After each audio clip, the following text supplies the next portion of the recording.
ನಮಸ್ಕಾರ ಸ್ನೇಹಿತರೆ, ಹೇಗಿದ್ದೀರಿ? ಗ್ಲೋಬಲ್ ಎನ್ಎಕ್ಸ್ ನ್ಯೂಸ್ಗೆ ಸ್ವಾಗತ. ನಾನು ನಿಂಗಪ್ಪನೂರ್ ಮಾತಾಡೋದು. ಬನ್ನಿ ಫ್ರೆಂಡ್ಸ್, ನಾಡಿನಾದ್ಯಂತ ಸಂಚಲನ ಮೂಡಿಸಿರುವ ಒಂದು ಅತ್ಯಂತ ದುರದೃಷ್ಟಕರ ಸುದ್ದಿಯೊಂದಿಗೆ ಇಂದಿನ ಬುಲೆಟಿನ್ ಸುದ್ದಿ ಆರಂಭಿಸುತ್ತಿದ್ದೇನೆ. ಕರ್ತವ್ಯ ಮುಗಿಸಿ ಹಿಂದಿರುಗುತ್ತಿದ್ದ ಪೊಲೀಸ್ ಅಧಿಕಾರಿಗಳ ಪಾಲಿಗೆ ವಿಧಿ ಅಟ್ಟಹಾಸ ಮೆರೆದಿದೆ.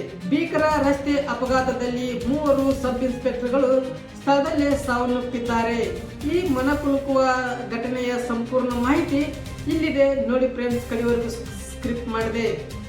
ಇದು ಹೌದು, ಆಂಧ್ರ ಪ್ರದೇಶ ಚಿತ್ತೂರು ಜಿಲ್ಲೆಯ ಪಲಮೆನ್ನೂರು ರಾಷ್ಟ್ರೀಯ ಹೆದ್ದಾರಿಯಲ್ಲಿ ಈ ಘೋರ ದುರಂತ ಸಂಭವಿಸಿದೆ.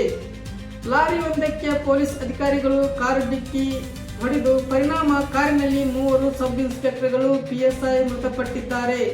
ಮೃತರ ದೇಹವನ್ನು ಆಂಧ್ರ ಪ್ರದೇಶ ಚಿತ್ತೂರು ಮೂಲದ ಅಧಿಕಾರಿಗಳು ಎಂದು ಗುರುತಿಸಲಾಗಿದೆ. ವರದಿಗಳ ಪ್ರಕಾರ ಅಧಿಕಾರಿಗಳು ತಪಾಸಣೆ ನಡೆಸಿ ಹಿಂದಿರುಗುತ್ತಿದ್ದಾಗ ಈ ಅಪಘಾತ ಸಂಭವಿಸಿದೆ ಎಂದು ಎನ್ನಲಾಗುತ್ತಿದೆ. ಡಿಕ್ಕಿಯ ರಭಸ ಎಷ್ಟಿತ್ತೆಂದರೆ ಕಾರು ಸಂಪೂರ್ಣವಾಗಿ ನುಜ್ಜಾಗಿತ್ತು. ಅಧಿಕಾರಿಗಳ ಮೃತದೇಹವನ್ನು ಹೊರತೆಗೆಯಲು ಪೊಲೀಸರು ಹರಸಾಹಸ ಪಡಬೇಕಾಯಿತು ಮತ್ತು ಅಷ್ಟೊಂದು ಗಂಭೀರತೆಯಿಂದ ರಭಸದಿಂದ ವೆಹಿಕಲ್ ಡಿಕ್ಕಿ ಹೊಡೆದು ಪೊಲೀಸರ ಮೃತದೇಹ ಚಿತ್ರಚಿತ್ರವಾಗಿದೆ ಎಂಬ ವರದಿ ಬಂದಿದೆ. ಮತ್ತು ಈ ದುರಂತ ಕೇವಲ ಸಾವು ಮಾತ್ರವಲ್ಲದೆ ಕಾರಿನಲ್ಲಿದ್ದ 2 ISI ಅಧಿಕಾರಿಗಳ ಸ್ಥಿತಿ ಕೂಡ ಗಂಭೀರವಾಗಿದೆ. ತೀವ್ರವಾಗಿ ಗಾಯಗೊಂಡಿರುವ ಪೊಲೀಸರನ್ನು ಸಬ್ ಇನ್ಸ್ಪೆಕ್ಟರ್ಗಳನ್ನು ಅಧಿಕಾರಿಗಳು ತಕ್ಷಣವೇ ಹತ್ತಿರದ ಆಸ್ಪತ್ರೆಗೆ ದಾಖಲಿಸಿದ್ದು ICUನಲ್ಲಿ ಚಿಕಿತ್ಸೆ ಮುಂದುವರಿಸುತ್ತಿದ್ದಾರೆ. ಇವರ ಪ್ರಾಣ ಉಳಿಸಲು ವೈದ್ಯರು ನಿರಂತರ ಹೋರಾಟ ನಡೆಸುತ್ತಿದ್ದಾರೆ ಎಂದು ವರದಿ ಪ್ರಕಾರ ಬಂದಿದೆ. ಇದು ಆಂಧ್ರ ಪ್ರದೇಶ ಪಲಮೆನ್ನೂರಿನಲ್ಲಿ ನಡೆದಂತಹ ದುರದೃಷ್ಟಕರ ಘಟನೆ ಎಂದು ಹೇಳಬಹುದು. ಮತ್ತು ಇಲ್ಲಿ ನೋಡುವುದಾದರೆ ಸ್ಥಳಕ್ಕೆ ಉನ್ನತ ಪೊಲೀಸ್ ಅಧಿಕಾರಿಗಳು ಕೂಡ ಆಗಮಿಸಿದ್ದು ಅಧಿಕಾರಿಗಳು ಭೇಟಿ ನೀಡಿ ಪರಿಶೀಲನೆ ನಡೆಸುತ್ತಿದ್ದಾರೆ.